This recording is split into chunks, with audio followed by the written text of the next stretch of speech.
She spent a decade being invisible, not because she had nothing to offer, but because the world never asked to see her. Margaret Maggie Ellis was the kind of woman people relied on, but rarely noticed.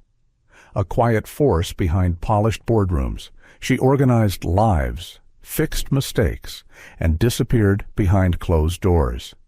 Until the day her boss, Colton Avery, a billionaire known for his charm and coldness, ordered her to be his date to a high-profile gala. Not invited, not asked, ordered. With her job on the line and her dignity trembling, Maggie had to make a choice.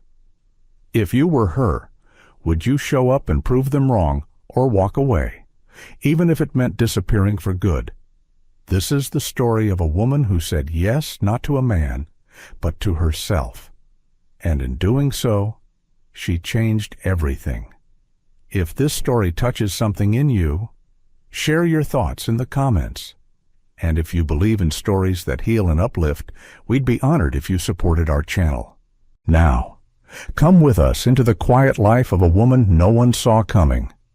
You can be brilliant, kind, and dependable, and still be unseen. Sometimes, especially then. Margaret Ellis had never been the type to raise her voice in a meeting or arrive anywhere wearing bold colors. She had mastered the art of subtlety, of slipping through the world without demanding space. At 34, Maggie was the kind of woman people often described as reliable with a smile, then promptly forgot in the next breath. She didn't mind, at least. That's what she told herself. Each morning, Maggie arrived at the sleek glass building of Avery Development at 7:30 sharp. Her gray cardigan matched the fog that rolled in from the riverbanks of Savannah, and her modest heels clicked quietly against the marble floors. She never interrupted, never lingered at the coffee station.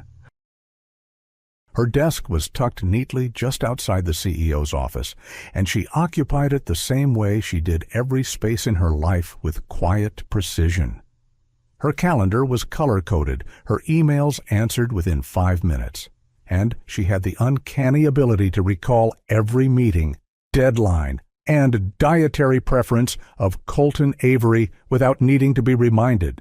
Colton Avery, 42, brilliant, and reportedly carved from ambition itself, was the youngest CEO in the firm's history. Maggie had been there for 6 of his 10 years at the helm, and though they spoke daily, exchanged updates, and occasionally made eye contact in elevators, she wasn't sure he actually knew her favorite tea, or that she brought her own lunch in a glass container every day to save money. He called her Ellis in a clipped tone that never quite warmed, but she didn't expect warmth. Maggie had long since taught herself to find comfort in structure. In usefulness, she took quiet pride in the fact that the company ran smoother because of her. That meetings didn't get missed, and flights were always booked with preferred aisle seats. Still, some evenings when she sat by the window in her small apartment with a cup of chamomile and the muffled sounds of city life drifting in there, was a stillness that felt heavier than usual, a question that occasionally rose like steam from her teacup. Is this it? She didn't allow herself to answer. One Tuesday morning, as Maggie walked past the break room, she paused. Inside, 2 younger associates stood by the counter, laughing softly over their coffee.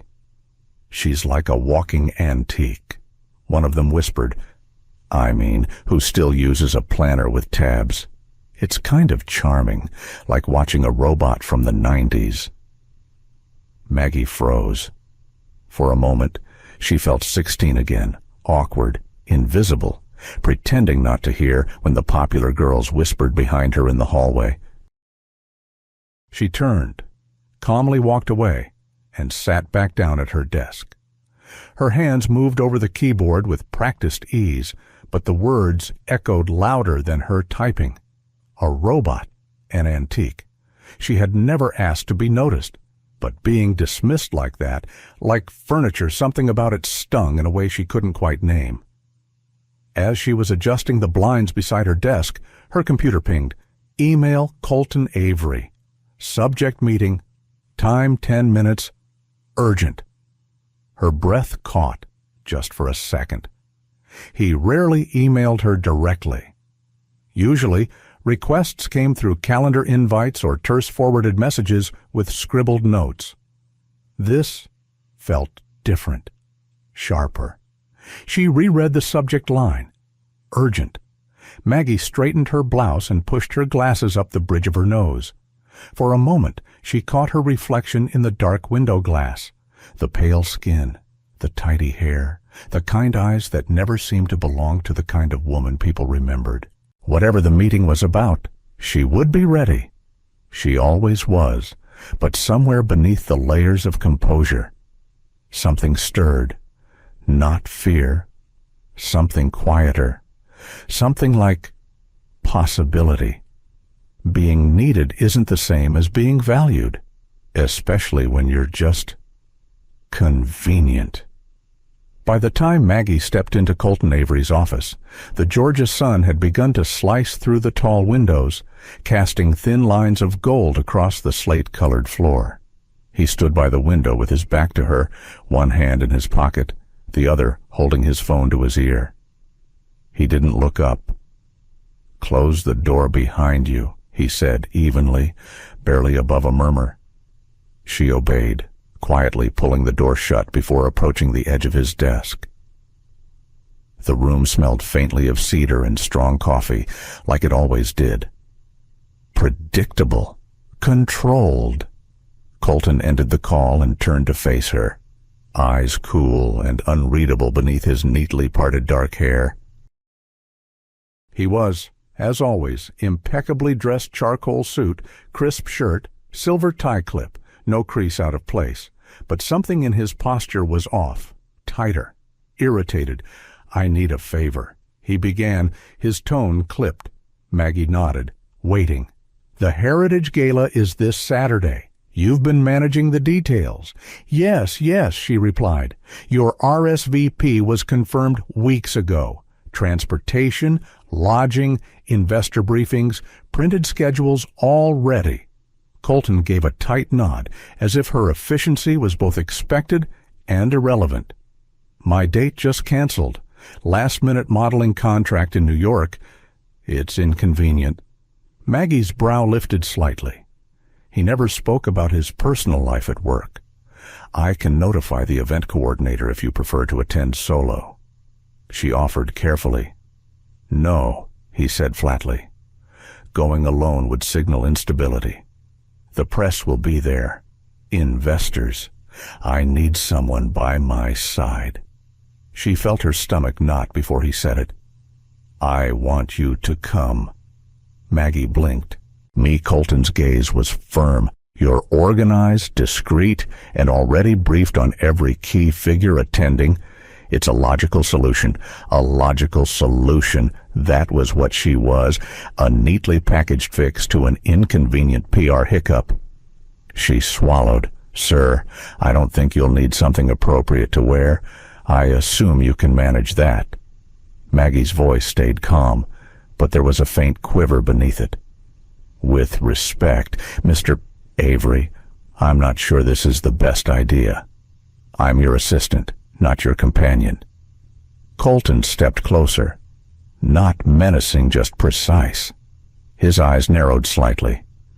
"This event isn't about companionship. It's about optics. The board will be watching. The press will be watching. And frankly, I don't have time to babysit someone unfamiliar with protocol." The word stung more than she expected. She held her ground. "I'm not comfortable attending in that role. I think it would cause more confusion than clarity." Colton didn't flinch. His voice turned colder, as if a switch had flipped. "I wasn't asking." The room went very still. He leaned against the edge of his desk, folding his arms. "Your presence is necessary. You're already on payroll. You'll be compensated accordingly." Then he added, without looking at her, Your job depends on it." Maggie felt the floor tilt ever so slightly beneath her feet. It wasn't the threat. Not exactly. It was the realization that, after all these years, her dependability had reduced her to a convenience, a piece on the board he could move without thought. Something hollow settled behind her ribs. She nodded once, understood. Colton returned to his screen without another glance. The meeting was over. Maggie stepped out into the hallway, blinking as the brightness of the overhead lights hit her. The walls, the carpet, the muffled sounds of keyboards, it all felt suddenly far away. She walked to her desk, sat down carefully, and stared at the inbox she could usually manage with her eyes half closed. Her fingers hovered over the keyboard, but didn't move. Instead, she reached for her phone. Her thumb hesitated over the contact list until it landed on a name that felt like sunlight breaking through heavy clouds. Louise. She tapped call. It rang once, then twice, and then a warm, steady voice answered, laced with soft surprise and love. "Maggie, honey, is everything all right?" Maggie closed her eyes. The words didn't come right away, but the sound of her aunt's voice filled the quiet ache in her chest with something she hadn't felt all morning.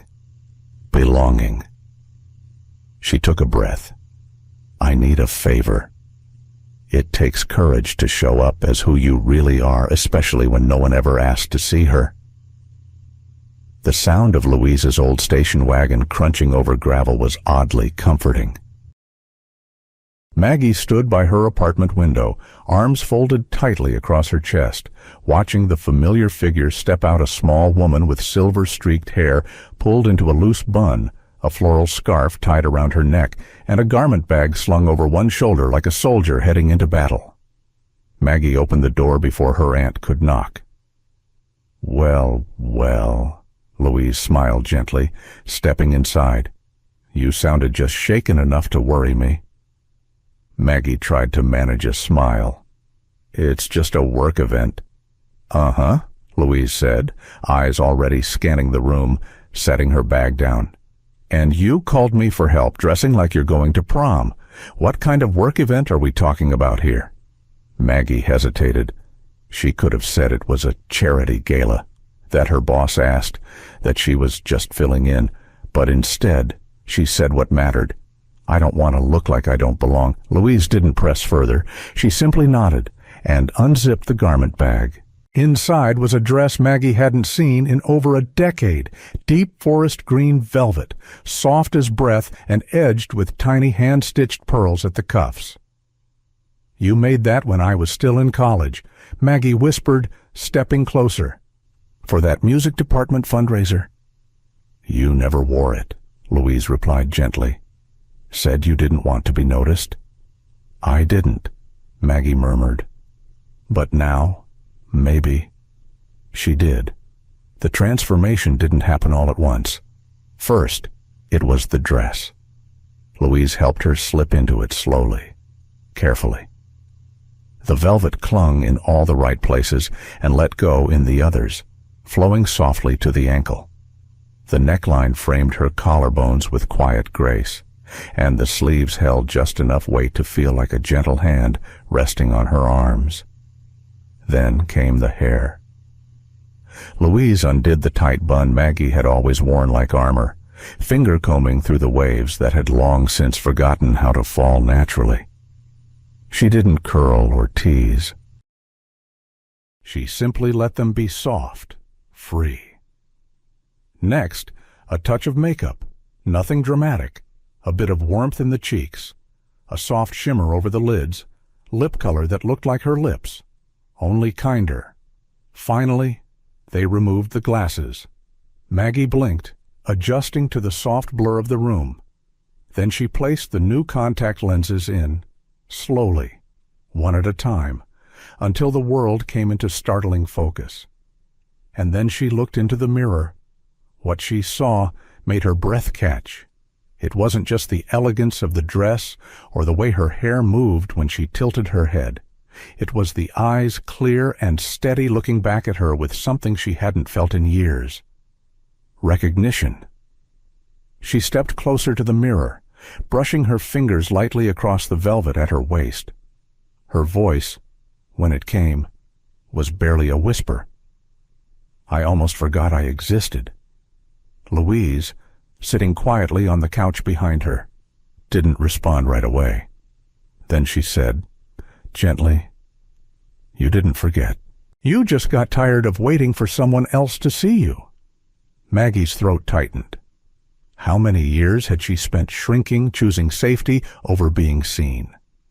How many days had blurred together with routine and invisibility until even she couldn't remember who she was underneath the rolls? And now, here she was, elegant, whole, and terrifyingly visible. She didn't know if Colton Avery would notice. She wasn't even sure it mattered anymore. Because tonight, for the first time in a long time, she noticed herself. The room was silent except for the ticking of the kitchen clock. Then, the chime of her phone broke through. She picked it up. Unknown caller. She answered. A crisp voice spoke. "Ms. Ellis, this is Mr. Avery's driver. I'm downstairs when you're ready." Maggie looked at her reflection one more time. Not to adjust, not to doubt, just to remember. "I'm coming," she replied, and this time, she didn't sound like someone trying to hide. Sometimes, the most powerful thing you can do is simply walk into a room like you belong. The doors to the Heritage Gala Hall opened with a soft hush of velvet ropes and crystal chandeliers. Maggie stepped through. The room, gold-lit, high-ceilinged, filled with murmuring investors in tailored suits and evening gowns, paused. Not all at once, but enough to notice, enough for silence to ripple across the polished marble floor. She didn't walk in on anyone's arm, didn't make a scene. She simply entered, head held high, back straight, green velvet trailing behind her like a whisper of something once forgotten. The kind of silence she brought wasn't about shock or spectacle. It was reverence. Maggie had no idea what the room saw in her at that moment, but for the first time in her life, she didn't shrink under the weight of attention. She accepted it, and at the far end of the room, standing beneath a chandelier of cascading glass, Colton Avery forgot how to breathe. He had expected efficiency, politeness, perhaps a conservative dress and a quiet nod. What he got was something else entirely. Her hair soft and loose, catching the warm glow of the lights. Her gown elegant, regal, the color of pine forests at twilight, and her expression calm, centered, untouched by self-doubt. Colton didn't recognize her, or maybe, for the first time, he did. He crossed the room toward her without speaking to a single guest along the way. Just movement, quiet and deliberate. "Maggie," he said, voice lower than he intended. She turned to face him, and for a beat, neither of them spoke. "You look—" He paused, searched for words that didn't sound hollow. "Magnificent." Maggie offered a soft smile, not demure but gracious. "Thank you, Mr. Avery." And just like that, the balance between them shifted. He didn't know where it would lead, only that something had begun. As the night unfolded, Maggie found herself in unfamiliar territory, not in the layout of the room or the names of the guests. She had studied all of that. But in being seen, not just glanced at or noted, but genuinely seen.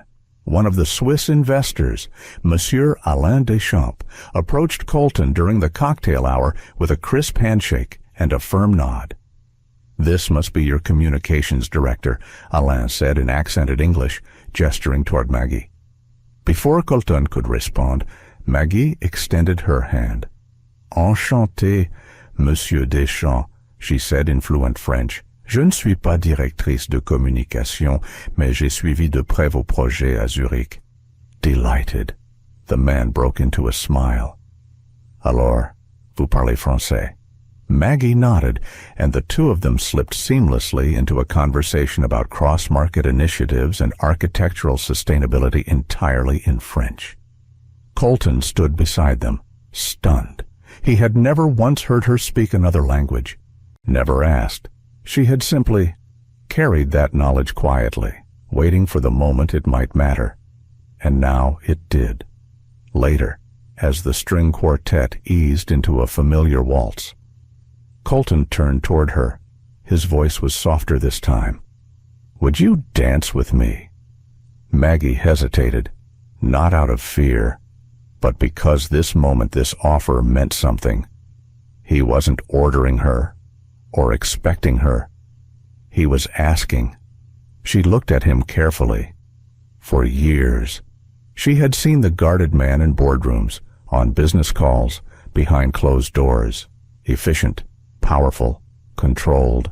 Now, he looked unsure, hopeful. And Maggie, feeling the velvet of her dress brush against her skin and the steadiness in her own breath, nodded. Yes, I'd like that. They stepped onto the dance floor. Not everyone noticed them right away, but when they did, conversations hushed again. Not out of curiosity, but quiet admiration. The CEO and the secretary. Yes, but tonight, something else entirely. Two people learning to see each other, possibly for the first time. As Colton guided her gently into the turn, he leaned in just enough for her to hear him over the music. "How many more surprises are you hiding, Ms.?" Ellis Maggie looked up at him, eyes calm, a trace of humor behind them. "You haven't even scratched the surface, Mr. Avery." He chuckled softly, and for the first time in a long time, it was genuine. They moved together as if the space around them had been made for just that moment, just that music, just those two. And somewhere behind the twinkle of chandeliers and the soft notes of the string section, a new kind of silence fell. Not the kind born of shock, but the kind that comes when everyone realizes something important is unfolding. One moment you're the star of the room. The next, a single sentence can unravel you. The string quartet glided into a soft decrescendo as Maggie and Colton moved together in quiet rhythm, the world narrowing into the small space between them. They didn't speak. They didn't have to. His hand rested gently at her back. Her fingers settled in his. Their steps, unrehearsed but fluid, felt less like choreography and more like recognition. For Maggie, the moment felt suspended in time. After years of invisibility, years of showing up small so others could shine, here she was, on the floor, in full view, and no one looked away, especially not him. Then heels clicked, sharp, fast, purposeful. From the ballroom entrance came a ripple of uneasy recognition. Heads turned, and Maggie felt it before she even saw her. Natalie, tall, blonde, elegant in a crimson sheath dress that announced her like a siren. Colton's ex, the one who was supposed to be across the country. But here she was, smiling like someone who knew exactly where to aim a knife. She walked toward them slowly, each step a quiet declaration of possession. The murmur of the crowd faded, replaced by the hush that follows drama before it explodes. Colton saw her and instinctively stepped between her and Maggie. "Natalie," he said, the name stiff on his tongue. "What are you doing here?" "The shoot in New York got pushed," she replied, tone syrupy but razor-edged. "So I thought I'd surprise you." Her gaze slipped past him to Maggie, and I see I wasn't the only surprise tonight. Maggie didn't flinch. She stood still, hands folded at her waist, eyes steady. Natalie circled slightly, voice pitched just loud enough to catch the attention of nearby tables. "So, this is the infamous assistant." I didn't recognize you without your clipboard and sensible shoes." A few guests chuckled awkwardly. Others looked away. Colton opened his mouth to intervene, but Maggie gently touched his arm. She wasn't fragile.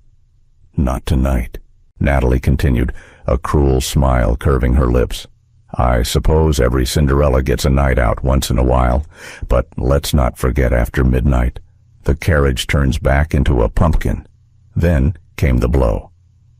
A secretary in costume is still a secretary.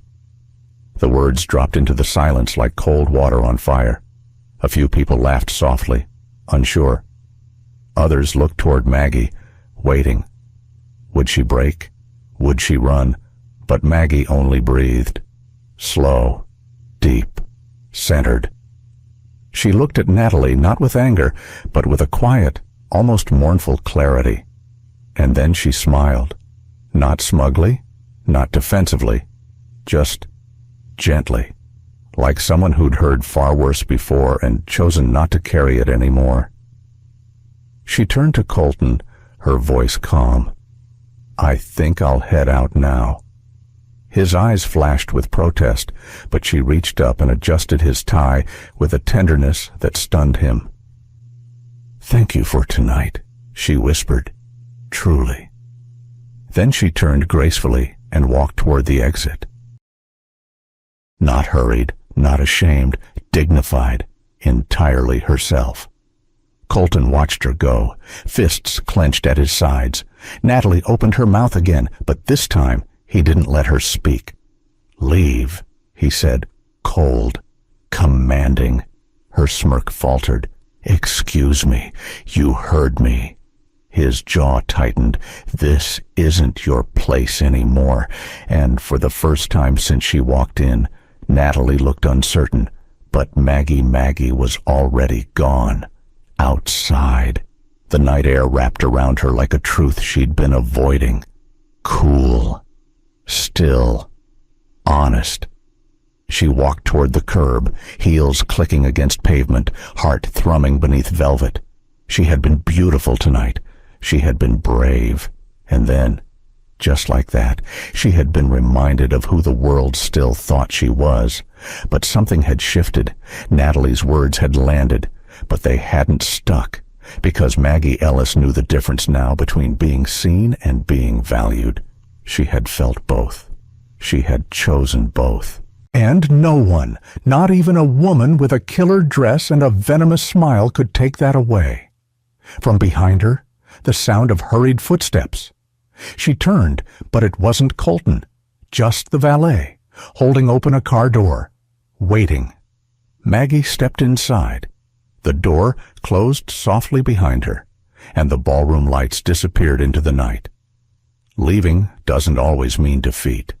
Sometimes it's the only way to protect what's left of you.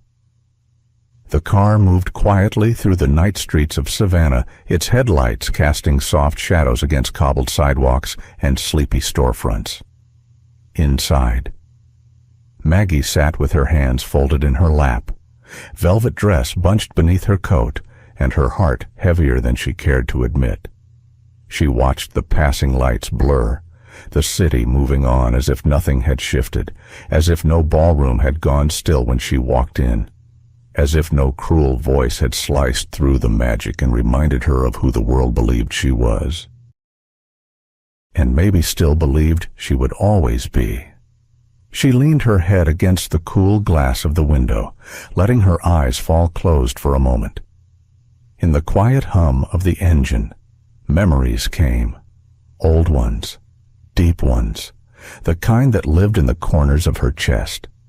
She was 15 again, wearing her cousin's hand-me-down dress to the high school formal, her hair pinned back with drugstore clips, her feet aching from too tight shoes.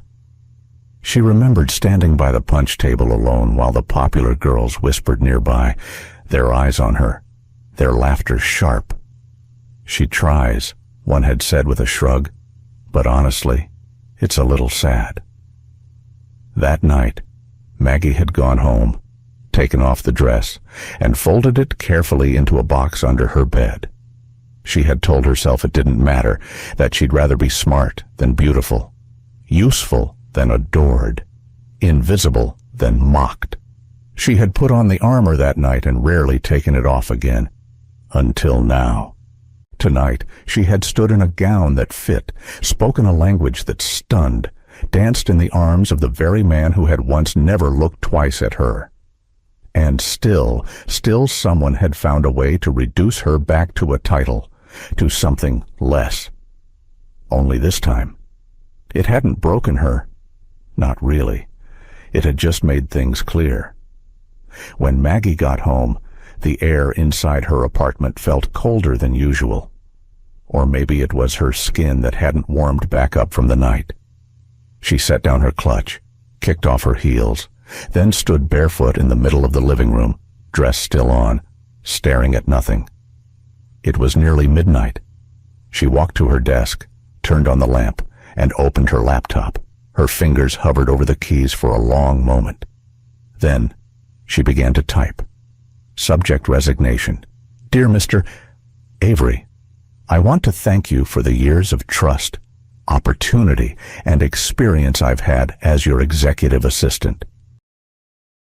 This decision does not come from anger or regret, but from clarity. I've spent much of my life working quietly behind others, keeping things smooth, efficient, predictable. That used to feel safe.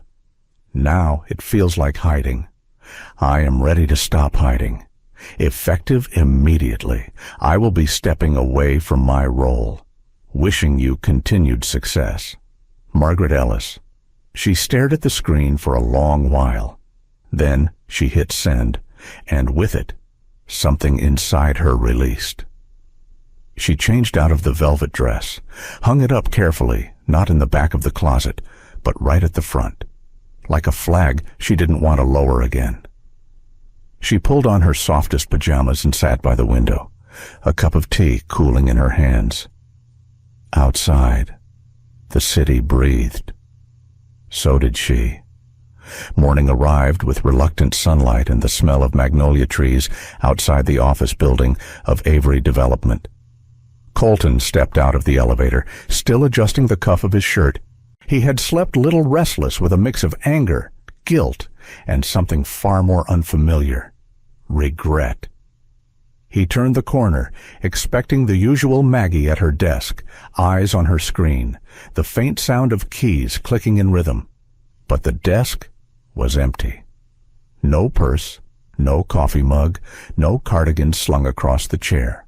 Just a note, folded, neat, with his name written in her steady hand. Colton stood there, staring at it, as if the entire building had suddenly gone silent. He reached for the envelope slowly, and somewhere in the back of his mind, a truth began to settle in. She was really gone. You don't realize the light someone brings until they're gone, and everything feels dimmer. Monday morning came and went, but something was off. The office still buzzed with emails, phone calls, coffee orders, meetings stacked back to back. Colton Avery, as always, walked in at 7:58 sharp, suit pressed, cufflinks matched, expression unreadable. But this time, there was no one sitting outside his door. No calm voice reminding him of the first meeting. No quiet, warm coffee waiting by his desk made exactly the way he liked, with 1 sugar and no cream. Just a glaring, silent absence. And in that absence, the cracks started to show. By mid-morning, the Tokyo call had been rescheduled twice. No one had accounted for the time difference. The files for the Denver project had been misfiled. And the intern, well-meaning but nervous, accidentally sent a draft proposal to the wrong investor, nearly costing the firm a crucial meeting. Colton found himself correcting, apologizing, redoing. And each time, a thought surfaced uninvited and irritatingly persistent. Maggie would have never let that happen. He tried not to let it bother him. He told himself it was just transition, just a shift. She was an assistant, after all, replaceable. But as the week crawled forward, something inside him began to unravel.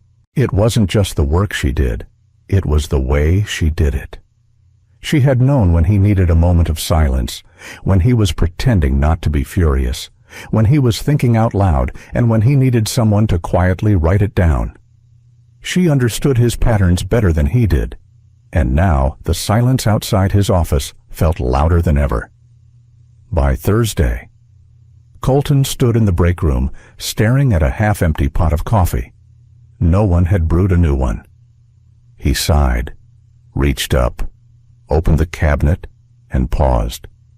Tucked in the corner, behind a box of stale crackers, was a mug, white porcelain, a faint chip near the handle, world's okayest boss. It had been a gag gift from Maggie after a particularly rough quarter. He hadn't even remembered keeping it. Now, holding it, his throat tightened. He set it down, walked back to his office, and found a voicemail waiting. The voice belonged to Charles Barrett, a longtime investor from Boston. Gruff. Old money. Known for being hard to impress. Avery, I don't usually do this, but I wanted to speak plainly. I said yes to your heritage restoration project last week. Not because of your numbers or your pitch. It was your assistant. That woman knew more about rural housing history than my entire board combined. She was the reason I said yes. I hope you realize what you've lost. Click. The message ended, and for the first time in weeks, Colton Avery didn't know what to do.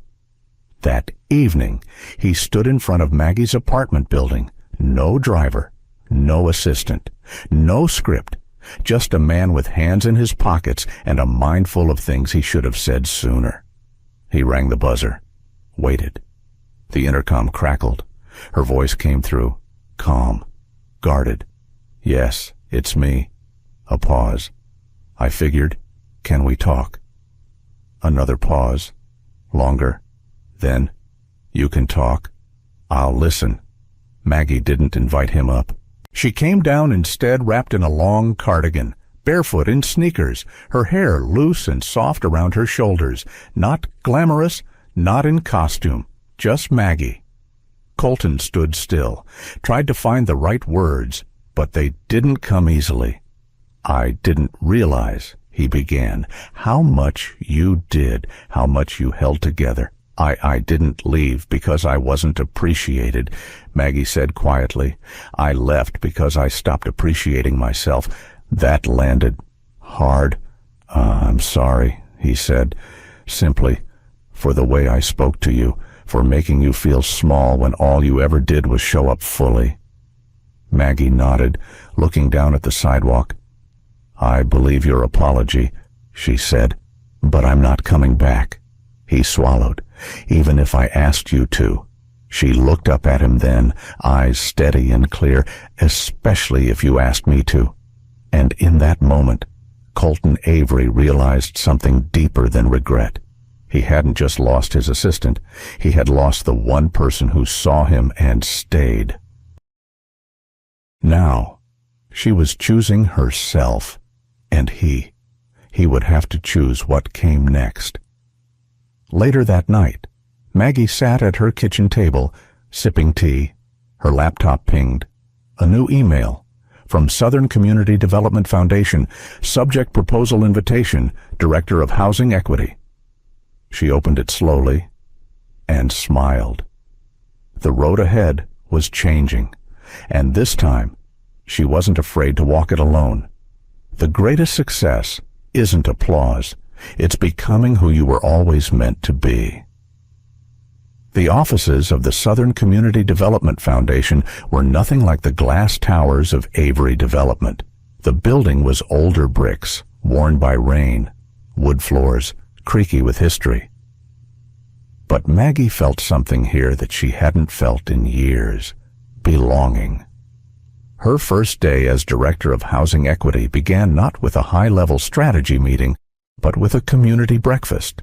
Neighborhood leaders, single mothers, Retirees with folded blueprints of dreams they'd held for years. Maggie sat among them, not above them. She listened, took notes, asked questions no one else ever had time to ask. And slowly, she felt herself settle in not just into a role, but into her own skin. Her days filled quickly. Site visits in the Georgia heat, emails at sunrise, long talks with architects and city planners, even longer talks with single dads trying to keep the lights on. But for the first time, Maggie didn't feel like she was fixing chaos behind a desk. She was building something real, human, lasting, and people began to notice. 3 months in, her team had completed their first major milestone, a pilot program for sustainable housing units in a low-income district on the city's west side. The groundbreaking ceremony was small. No photographers, no flashy headlines. Just a woman in a white hard hat, holding hands with a mother who whispered, "We never thought anyone would care about our part of town." Maggie went home that night covered in red clay and tears, happy ones. Then came the email. Subject: keynote invitation, Urban Futures Conference, New Orleans, Ms. Ellis, your leadership and integrity have inspired more than just your team. We'd be honored if you deliver the opening keynote at our national summit. Your story deserves to be heard.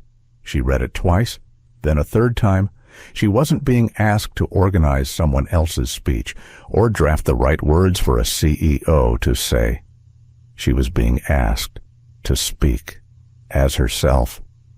At first, Maggie hesitated. Old doubts returned, knocking gently on the door of her heart. You're not polished enough. You're not eloquent like Colton. What if you forget your words? What if no one listens? But she didn't shut the laptop this time. Instead, she took a slow breath, walked to her bookshelf, and pulled out a worn journal she hadn't opened in years. Inside were pages of thoughts she had scribbled between meetings at Avery. Ideas for housing access, notes on urban planning, quotes from Jane Jacobs, Martin Luther King Jr., poems she wrote but never showed anyone. She flipped through the pages and whispered to herself, maybe they've been waiting for this moment too. That weekend, Maggie stayed in. She lit a candle, made herself tea with lemon, and sat at her kitchen table long after the sun went down. Words began to form, not to impress, not to prove, just to share. I'm not here because I climbed the loudest ladder, she wrote. I'm here because I dared to step out from the background and do something that mattered. As the speech took shape, so did something else. A quiet kind of peace. Not the peace that comes from perfection, but the peace of knowing you're finally standing where you belong. And even if her voice shook in New Orleans, even if her hands trembled at the podium, she would still show up. Fully, visibly, unapologetically herself. Outside, the streets of Savannah grew quiet under the southern stars. Maggie leaned back in her chair, pen still in hand. For once, there was no noise in her head, no inner critic tapping its foot, only the hush of a heart that had spent too long waiting to be heard, and now finally was ready. It's one thing to notice someone. It's another to truly see them. The ballroom of the Grand St. Claire Hotel in New Orleans was filled with the quiet rustle of programs, the occasional clink of silverware, and the low hum of anticipation. Soft lights fell from crystal chandeliers. Voices hushed as the announcer stepped to the microphone. And somewhere near the back of the room, half in shadow, unnoticed by most, Colton Avery sat perfectly still. No one recognized him. No one whispered his name or snapped photos. He wore no suit jacket, no tie, just a dark shirt, sleeves rolled to his elbows, and a presence that had once filled boardrooms, now made invisible by design. His eyes never left the stage. Then Maggie stepped up to the podium. She wore navy knot emerald, No sparkle, no extravagance, just clean lines, soft hair tucked gently behind her ears, and a presence far more radiant than fabric or makeup could ever provide. She looked calm, grounded, whole. Colton leaned forward, heart suddenly unsure of its own rhythm. Her voice was clear, quiet, steady. She didn't open with statistics, didn't rattle off credentials, didn't thank a string of executives. Instead, she told a story of a neighborhood forgotten, of a child who'd never seen grass outside his window, of a woman who once believed her worth was measured by how invisible she could be. "I used to think silence meant safety," she said, her voice filling the room like candlelight. "But silence, left too long, becomes a cage." Today, I'm here not because I finally found my voice, but because I stopped apologizing for it. The room was still. You could hear the breath catch in the chest of someone 3 rows over. Colton didn't breathe at all.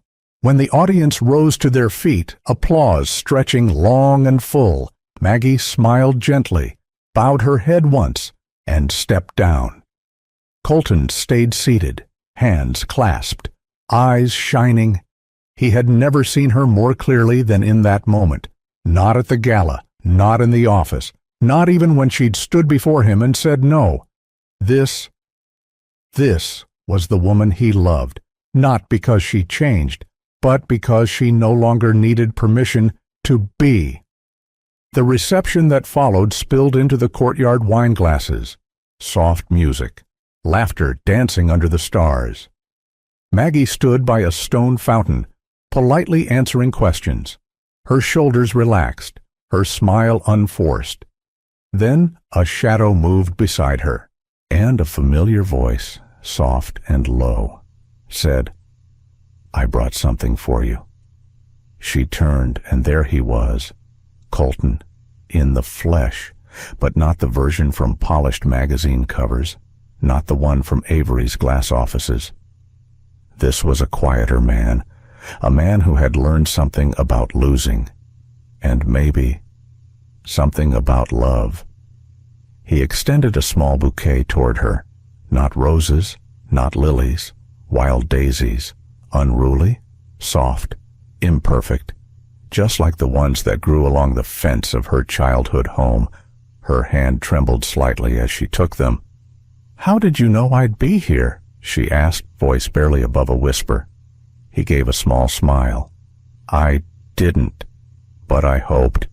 They stood in silence for a moment, just looking at each other. So much unsaid, so much finally understood. "Would you walk with me?" he asked. Maggie nodded, and together they stepped away from the crowd through a side door, down a quiet hallway, and out onto a small balcony overlooking the Mississippi River. The night air was warm, the city lights shimmered on the water. The world, for once, held its breath. Colton rested his arms on the railing, took a slow breath. "I listened to every word," he said, "and I've never been more proud of anyone in my life." Maggie didn't answer right away. She was watching the water, letting his words settle, not just in her ears, but in her bones. Finally, she turned toward him and smiled. Some proposals don't need fireworks, just truth, time, and the right person finally saying, "I see you." The balcony above the Mississippi was still. No speeches, no crowd, just the distant hum of the city and the soft lapping of water below. Maggie stood with the bouquet of wild daisies still in her hand, fingers tracing the crooked stems as if memorizing their shape. Colton stood beside her, silent for a moment, longer than necessary. Not because he didn't know what to say, but because he finally understood the weight of saying it right. "I used to think I needed someone who matched my world." He began quietly. The ambition, the pace, the image. He turned to her. "But now I know. I needed someone who challenged it. Maggie didn't speak. Her eyes stayed on the river, but she didn't look away. Colton went on, slower now, like walking through sacred ground. You've seen every version of me, cold, distracted, selfish. He gave a quiet laugh, more from humility than humor. And still, you stayed, until staying meant forgetting yourself. He reached into his pocket, pulled out something small, wrapped in a handkerchief. Maggie glanced down and blinked in surprise. It wasn't a ring box. It was a delicate silver chain threaded through the center of a wildflower-shaped pendant, sculpted from polished wood. I had this made from a piece of that old bench outside your first project site, he said. The one with the initials carved in the side. The team was going to throw it out. But you saved it. He smiled gently, like you save so many things other people overlook. He took a step closer. I didn't fall in love with the version of you at the gala. I fell in love with the woman who writes notes in the margins of reports, who brings soup to the night security guard when he's sick, who listens when no one else does. He swallowed. And I've spent too many years building towers and closing deals without ever building something that matters as much as you do. Maggie finally looked at him. Her eyes, even in the soft light, held something between wonder and fear. Colton, she whispered, I don't want to be someone you admire from afar, or someone you bring out for the moments that matter. I don't want to fade again. He nodded. You won't. Then finally he reached into his coat pocket and pulled out a small velvet ring box. Not elaborate, no diamonds blazing under moonlight. Just a simple gold band with a small wildflower engraving on the inside. He opened it, held it between them, palm steady. Will you marry me not as my assistant, but as my partner, my equal, and my home? The air between them felt sacred, like time had stopped, and for once neither of them had anything left to prove, only something to promise. Maggie didn't cry. She smiled. Not the kind of smile you give when you're swept off your feet, but the kind you give when your feet are planted firmly on the ground. When you truly know you are seen, known, and loved. She set the daisies on the railing, reached for the ring with both hands, and nodded. Yes, she said softly. Then again, louder like truth, echoing back from every part of her that had once stayed quiet. Yes. They stood like that for a while, just holding each other. No applause, no champagne, no flashbulbs, only the stars above, and the sound of two people choosing each other fully, finally, and forever. 6 months later, Colton didn't return to Avery Development. He accepted a consulting role, part-time, and handed the reins to someone else. He said, I'd rather build something with her than everything without her. Maggie's housing initiative grew, then expanded to 3 states. Her name was now listed next to grants, not memos. But she never lost the quiet touch, the way she held space in a room rather than filled it. Their wedding took place under oak trees near the river. No guest list of 1,000, no designer gown, just family, a few close friends, and D. Louise placing a daisy in Maggie's bouquet. Colton wore a dark linen shirt. Maggie wore her own smile. And when they exchanged vows, there was only one promise Maggie whispered back to him. Thank you for seeing me before I fully saw myself. Because sometimes being seen truly seen is the greatest kind of love. And for Maggie and Colton, that was more than enough. Sometimes we spend years, decades, even fading into the background, not because we're unworthy, but because we've learned that it's safer to shrink than to shine. Maggie's story reminds us that value isn't always loud or visible, that quiet strength, loyalty, kindness, and competence often go unnoticed in a world that praises flash over substance. But when we choose to show up fully, not for applause, but for ourselves, That's when real transformation begins. Whether you're 35 or 75, it's never too late to step out from behind the curtain. You are not too old, too quiet, or too ordinary. You are enough right now as you are. And sometimes, the greatest kind of love is the kind that sees all of you, especially the parts you've kept hidden. So here's your gentle reminder today. Don't wait for someone else to recognize your worth. Start by recognizing it yourself, because being truly seen might just be life's most healing gift. Thank you for spending your precious time with us. If this story touched your heart, even just a little, please consider giving it a like, sharing it with someone who might need it, and subscribing to our channel for more stories that heal, uplift, and remind us what truly matters. Your support means more than you know. From our hearts to yours, thank you.